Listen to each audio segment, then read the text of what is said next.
Bonjour à tous, alors nous allons corriger dans cette vidéo l'exercice 50 page 30.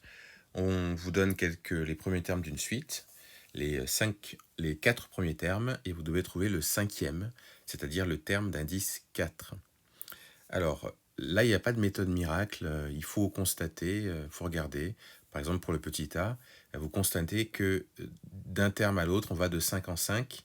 Donc vous pouvez vous dire que il suffit en fait, pour déterminer un, de prendre u0 et de faire plus 5 fois n.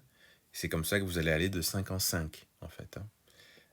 u0, ça fait 1, donc si vous faites 1 plus 5, ça fait 6. Après, ce sera 1 plus 10, ça fera 11. Après, ça fera 1 plus 15, ça fera 16, donc ça marche.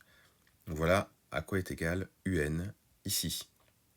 Pour B, vous constatez que pour passer d'un terme à l'autre, à chaque fois le dénominateur, on lui rajoute 1. Donc, enfin en tout cas, oui, c'est ça. Donc on peut écrire que Vn, ça fait 1 sur n plus 1. Du coup, V1, ça fera 1, V2, ça fera 1 sur 2, après 1 sur 3, après 1 sur 4.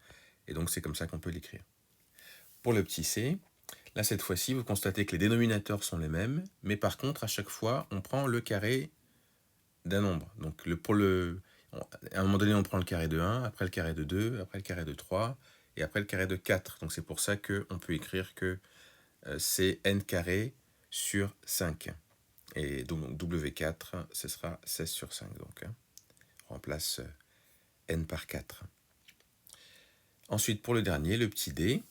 Alors là, c'est un petit peu plus compliqué puisque vous voyez que les signes s'alternent. Donc déjà, rappelez-vous juste une chose d'important. Dès que vous voyez que les signes s'alternent, ça veut dire que quelque part dans notre formule explicite, il y a un moins qui va être mis à une puissance, à la puissance n, quelque part. Donc c'est pour ça qu'ici, c'est sûr, il y a moins quelque chose à la puissance n. C'est comme ça que les signes vont s'alterner puisque quand vous mettez moins 1 à la puissance n, si n est pair, ça fera positif. Si n est impair, ça fera négatif. Puisque par exemple, moins 1 fois moins 1, ça fait plus. Moins 1 fois moins 1 fois moins 1, il y a 3 moins 1, donc c'est un nombre impair. Eh bien, le résultat sera négatif. C'est ça l'idée. Et puis ensuite, vous voyez que à chaque fois, vous avez des puissances de 2.